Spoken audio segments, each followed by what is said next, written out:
Well, hello there. For the first time, I'm gonna do a little discussion about this.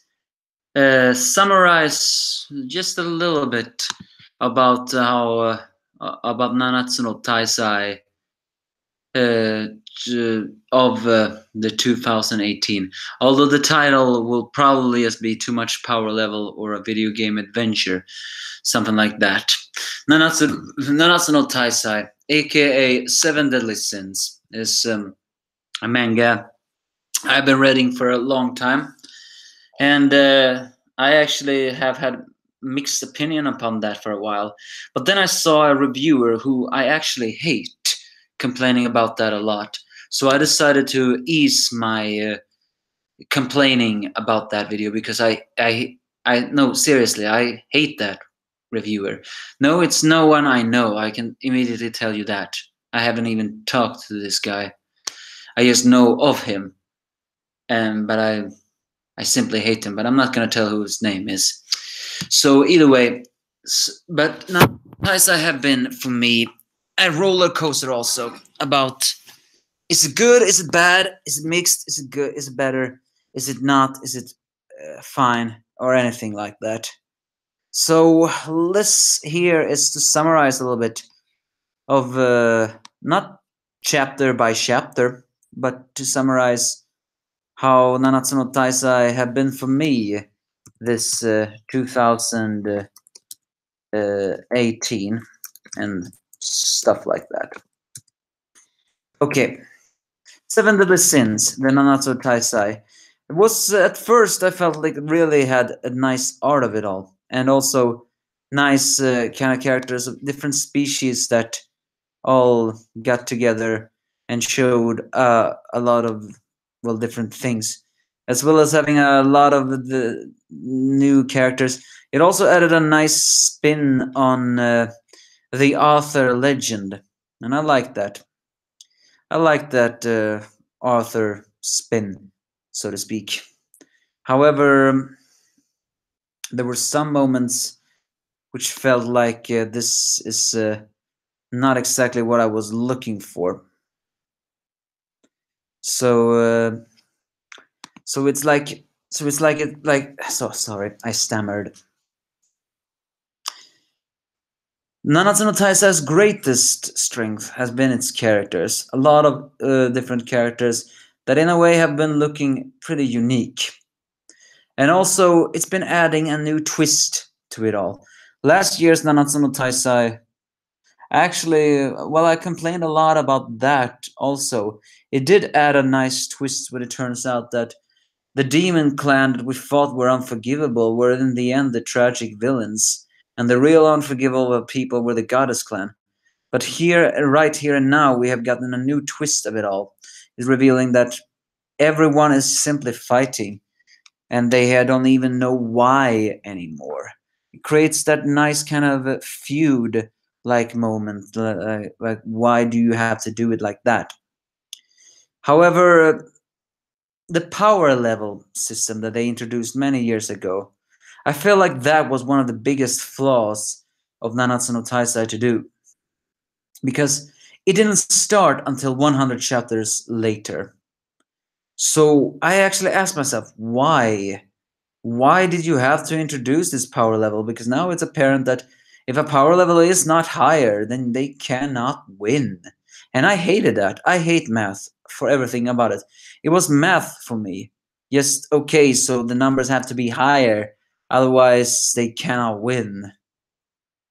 But in the beginning, when there were no such power, just a power in the power, so to speak, it was a nice twist that it seemed like in the end someone was stronger, and then they just had to fight a little bit differently. But no, it turned out that some just couldn't win because they didn't have enough power level.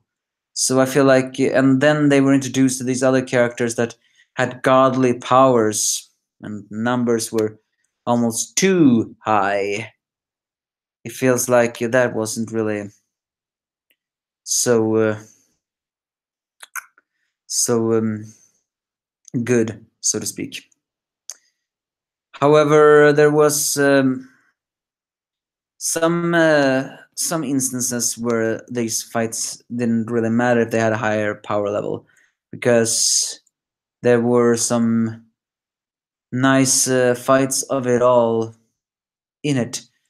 Like in the past, when we saw the truth about the goddess clan, the goddess clan there showed some really remarkable skills and nice power of light.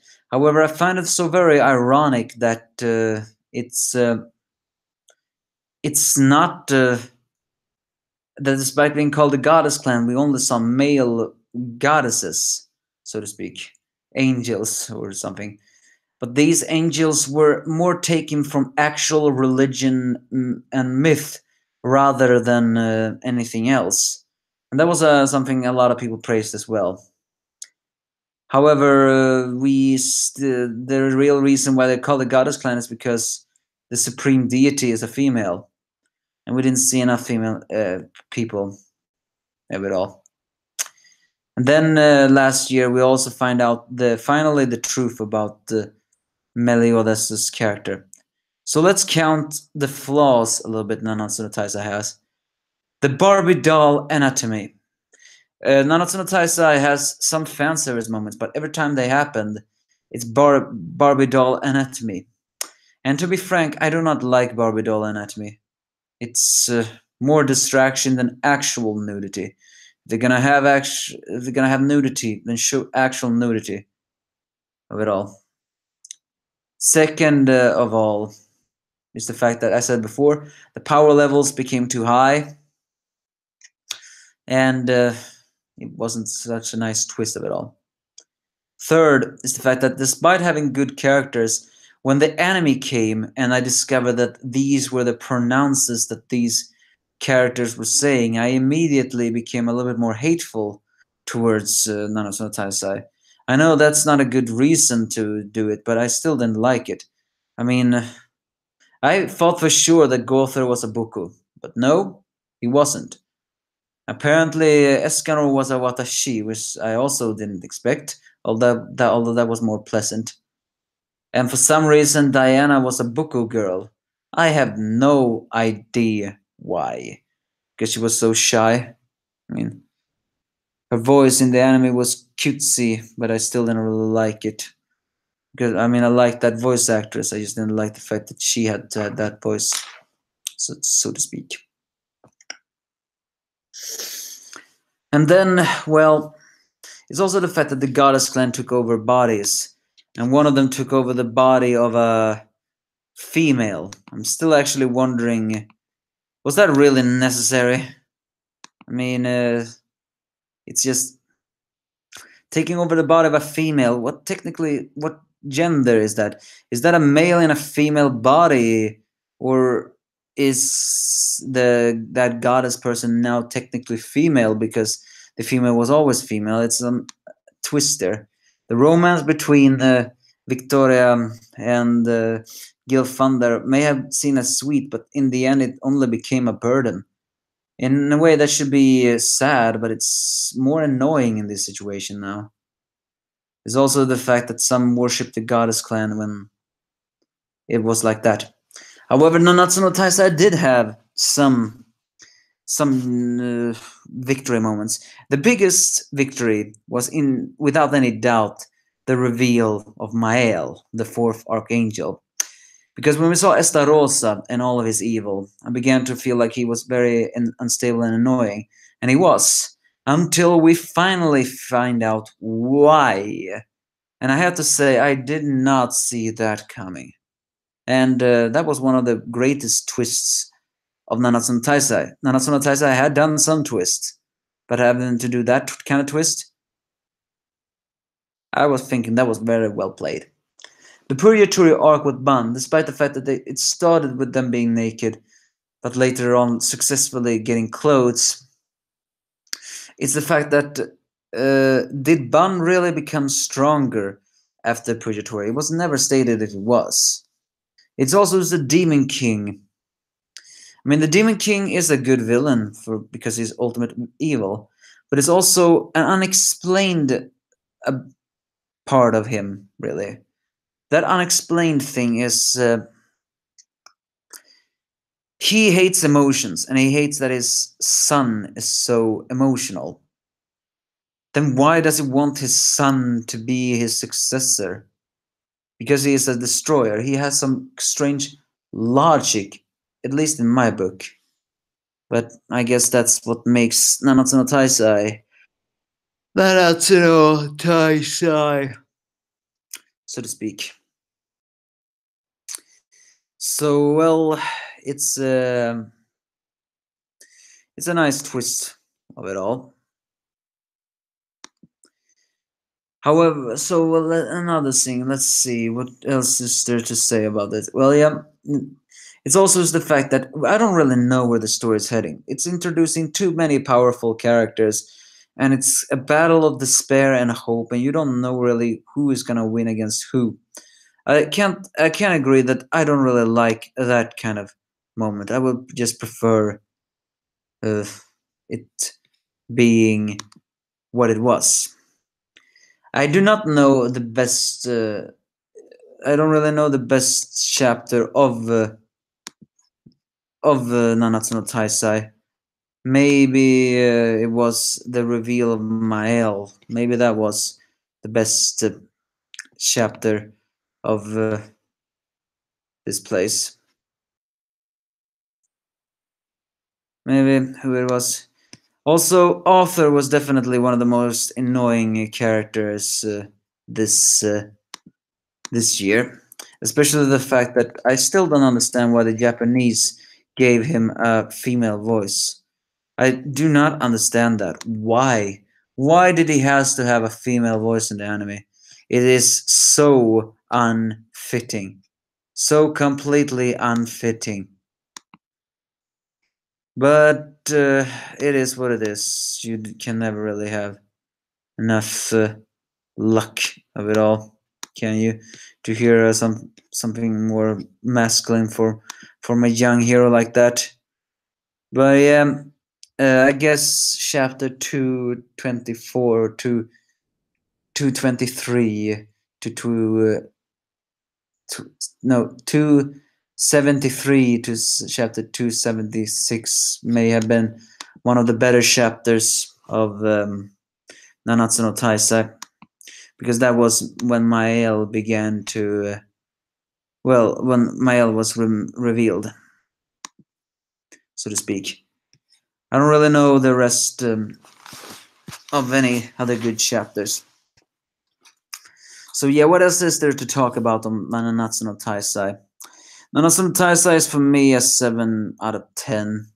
It's not higher, but it can be lower to 6.5 at 10. It's around that area right now, and I like what I'm reading sometimes. But I do feel like it's not as exciting as it's used to be. But I think one of the biggest flaws of that was the power system. It would have been better if they just hadn't introduced it at all. And also the author storylines of the King Arthur storyline of Camelot and all that stuff that they threw in here. It was a nice twist, but now it feels like they have completely forgotten about that. And I found that a little dull. I want to see that a little bit more. But I don't think we will say anything more about that. So is there anything else to say about Nanatsu no Taizai? Well, there's a lot to say. Let's see. Who is my favorite character of? Well, I like Bun's character, although I feel like his character has suffered a little bit in the mo. Gother has grown on me since he got back his heart, but I still don't like the fact that he talks with an Ora. I do not know why. It does not suit him at all. What favorite female characters? Well, Elizabeth wasn't really high on the list because of the way she was. When she got back her memories, I felt like she became a little bit stronger and likable. Merlin is strangely not my favorite character. It's just something about her that I do not like. And no, it's not her overpoweredness. It is something else. Or maybe Escanor is my favorite male character because everything about him just screams awesome. He can sometimes be rash, he can sometimes be arrogant, and when he is arrogant, he's dropping these one-liners like nothing tomorrow. I mean, uh, one of my favorite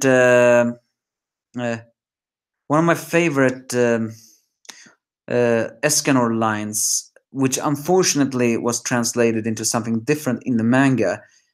I still remember when I read it way before it was translated into the manga, and that was, "Now come, little sin that likes to toy with people's emotions. Retributions for your shenanigans will be severe."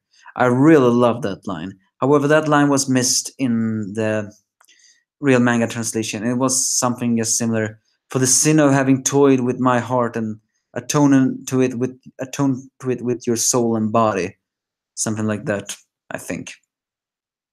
So maybe Escanor is my favorite then. Is also another reason why I like Escanor is because he's the ultimate twist.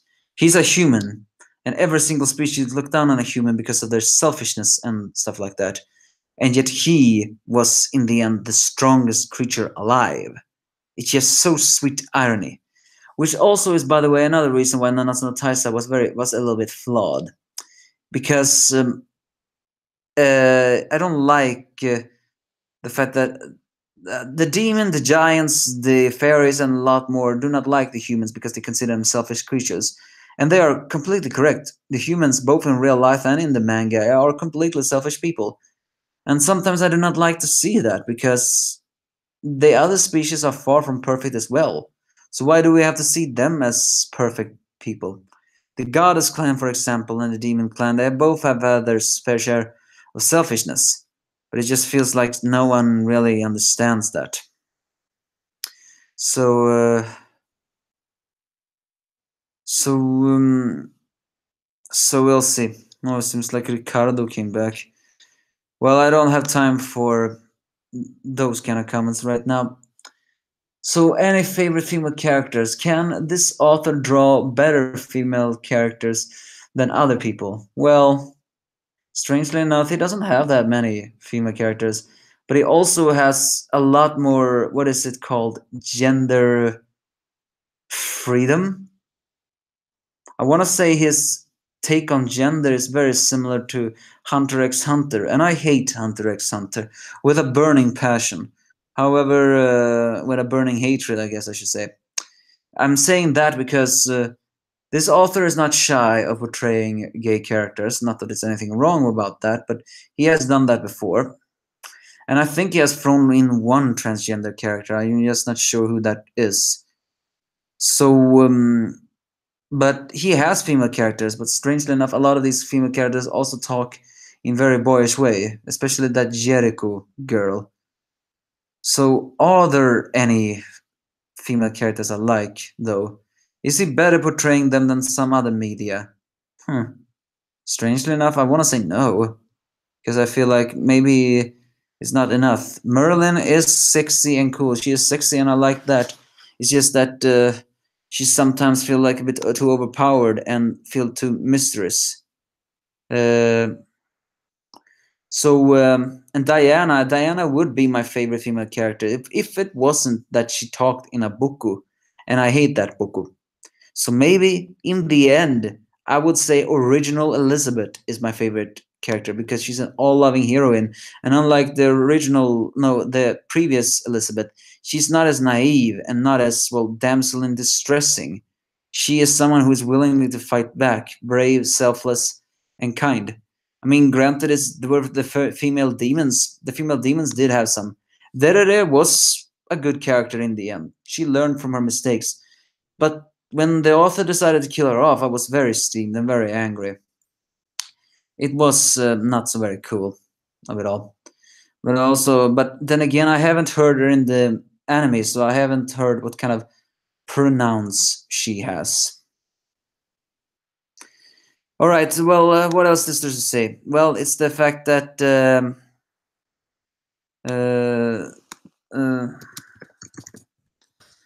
you feel like Kingdom has the best female character. I don't really agree with that. It has the most realistic female characters, but maybe not the best. So, well, what else is there to say? I mean, the biggest flaw and yet the greatest thing was that the author, Nakaba, I think was his name, did portray all the five main races as being very flawed, but it always seemed like it was humanity that was the flaw. So, if we're going to talk a little quickly about that, what is each race's biggest flaw, at least in my opinion? Human, it has to be their selfishness and their desire for power. Almost every single evil human just wanted power, mm, mostly for themselves, nothing more. What was the demon's biggest flaw? I mean, maybe it was also power. They fought this holy war, and uh, a lot of demons didn't really find out why they fought the holy war. They just did. But it may have been their arrogance and their hunger for power were their biggest flaw. Because let's just face it, when the Ten Commandments were revived, no one except maybe the seven deadly sins could stand against them. And every single demon was spouting out arrogance. And quite honestly, that was pretty annoying. But maybe it was a desire for power and destruction. What were the fairies' biggest flaw? When the fairies came back, a lot of people hated them, me included, because the way how they treated King. I guess their biggest flaw was their self in how do you say this word? Self indulgement? Is that the word I was looking for? They kept to themselves because they know that the humans used to hunt for them for their wings. So it's only natural that they were, well, wanted to be alone. But their own self indulgement allowed a lot of their kind to be hunted and be killed. And in the end, they were just too naive to stand up together and fighting until the very end. And then they decided to and then they sacrificed themselves to die. It's also the fact that for some reason, no fairy has underwear. No, seriously, no fairy has any underwear. Not even King has that. It seems to be foreign in the fairies world, and I mean, it's likable when the females one do not have that. And no, before you say it to me, that does not sound pedophilic, because the fairies have youthful bodies. That doesn't make them children, okay? They just have an ability like that. They do look older. It's just that they look young because they are so old. Maybe it's also their lifespan because of how long a fairy can live. Giants' biggest flaw, which, by the way, the giants were, I think, the least developed species of all the different species. We only saw them in Diana's flashback. And after that, we haven't seen so much of them since, at least not so very much. They are in the Holy War. We have just not seen so much of them. I think the biggest flaws of the giants were their desire to just die in battle. Even their former king Drole, when he did a heel face turn. Oh yeah, speaking of this, when the Gloxnia and Drole decided to do a heel face turn, that felt completely out of the blue. It was clear that they hated humans, and yet it turned out that they didn't really hate humans. It was just flaws in their personalities. But the Giants' biggest flaws, I think, was that they just wanted to die in battle. It didn't matter how, as long as they could die in battle.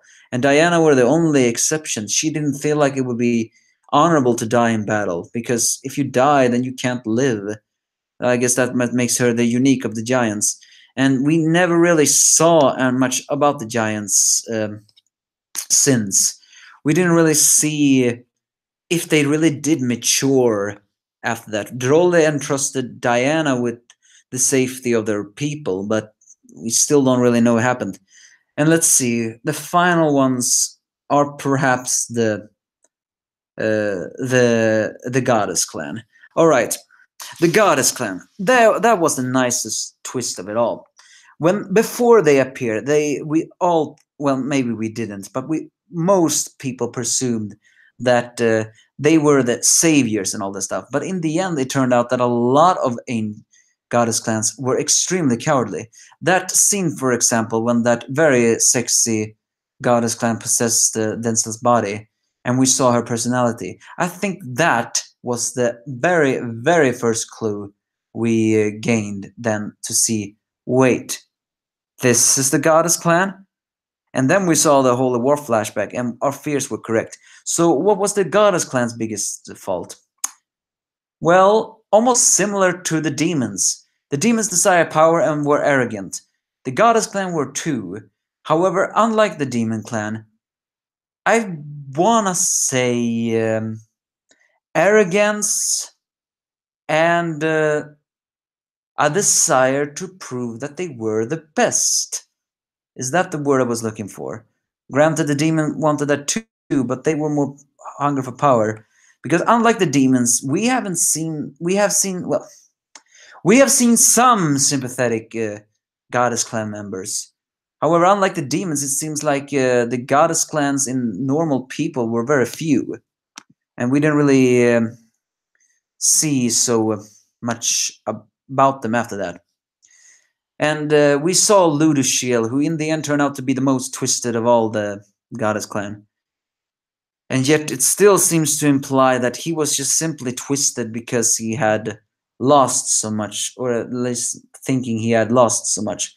And Mael, in the end, turned out to be the most sympathetic archangel of them all, because he was just a tragic villain who fought about that. So it seems in the end that the Goddess clan were just not different than their demon, their most hated enemy, the demon. Both of them wanted power. Both of them were incredibly arrogant, and both of them believed, like, okay, this is the life. We're going to kill these people. I guess, maybe, but also, if we're going back to it all, or maybe it was just, as Ricardo says, a superiority complex, so to speak. So if we're going back to the Goddess clan or the Demon clan also, is the fact that is it very likely that they believed they couldn't survive without the prayers of humanity, and that's why they, well, revere them, so to speak? Were there any other species? Well, we have seen a lot of different species out there, but they haven't been going into much detail as before. I mean, there was the doll, the werefoxes, and the werefoxes were unfortunately just victim of society. The undead, many more. Oh yeah, and the vampires also. The vampires, I guess, arrogance were their biggest flaw too. In fact, a lot of the species' biggest fault in their abilities were just simple arrogance. I guess in the end, this manga was meant to say that Arthur were the only one who was going to unite all the different species, because unlike so many humans, he was more humble, he was more kind, and he just wanted to improve. Now, if he just had a freaking normal voice in the Japanese anime, I would have liked him a little better. I prefer his English dub voice, even though that is a very lighthearted one. So, yeah, I guess that's it. The species destroy themselves, and where is this holy war heading? Because now we're gonna go into one final thing, I think, is the fact that if we are gonna blame this holy war on someone or someones, who is the real culprit for the holy war, and why have they decided to have this holy war starting? And if you ask me, I think the fault lies in both the demon king and the supreme deity. But it's never really it's never never really stated. Well, it's never really stated that. I'm sorry, I dropped my words here. I'm trying to say it's never really stated on why the demon clan and the goddess clan wanted to fight against each other. There has been some implication that they were fighting for a power, and then it was just because. And later on, it was as as a character from an X-Men cartoon would put better: assassins kill thieves, thieves kill assassins for 300 years. No one knows why anymore. I guess that was similar to that one. They just decided to kill each other. No one knew the reason anymore. Or maybe they just knew, they just didn't care. So the Goddess clan's biggest fault lied perhaps in both Ludushiel and the supreme deity. And as for the demon clan, I think the biggest flaw there lied maybe in Zeldaris and the demon king. Granted, Zeldaris has been foreshadowed to be more kind than he appears. It's just that he has become a lot more ruthless because he feels like life has been very unfair to him. And if you think about it, that is completely correct. He lost his lover, presumably. His father decided that he wanted his brother to be a successor, despite the brother betraying the clan. He had to become more ruthless because in the end he wanted to prove to his father that ruthlessness is what everyone likes, and yet no one saw that. He had always to be compared to his brother, which he always hated. And finally, he were very similar to his brother in every way. They still didn't really like it. So yeah, is that so? In the end, the war is just stupid. But then again, every kind of war we feel out there is stupid. But when it happens, it can just happens, I guess. Still, I feel like the Demon King and the Supreme Deity are the true main antagonists of this manga. The Demon King seems to like destruction and hatred. But we still haven't seen a single bit of personality of the Supreme Deity, other than the fact that she did not like that her daughter was in love with a demon. If you think about it, the Demon King and the Supreme Deity were extreme hypocrites as well. They teamed up just to punish their daughter and son with a fate worse than death. That is extreme hypocrisy. They hated each other, and yet they hated what their children were doing more. That is so messed up. So, what else? What am I to say about that? I mean, also is the fact that the supreme deity has a halo for a face that matches with religion, saying that God is unseen, and technically she is meant to represent God. So I guess so. But if anything, I wanted us to see at least the supreme deity before this manga ended. But I think we are heading towards the climax. 2019 may very well be the final arc of Nanatsu no Taizai. Maybe. No, I haven't read any news. I just suspect. So I guess that's what to say about the Nanatsu no Taizai. It is not perfect. No manga really is, but do I enjoy it more than other mangas? Well, it's a tidal wave, okay? It has some nice moments of it all, but I also feel like it became a little bit worse when the power system and the Ten Commandments got introduced. But it also became better, but then it became worse again. But it's also been full of twists and very complementary twists. So I guess in the end, it's just that whatever you like it or you dislike it, it's your choice. And 2018's Nanatsu no Taizai, well, what do I give it? 7 out of 10 maybe. It hasn't been perfect, but it certainly brings some twists. So give me your thoughts if you have any.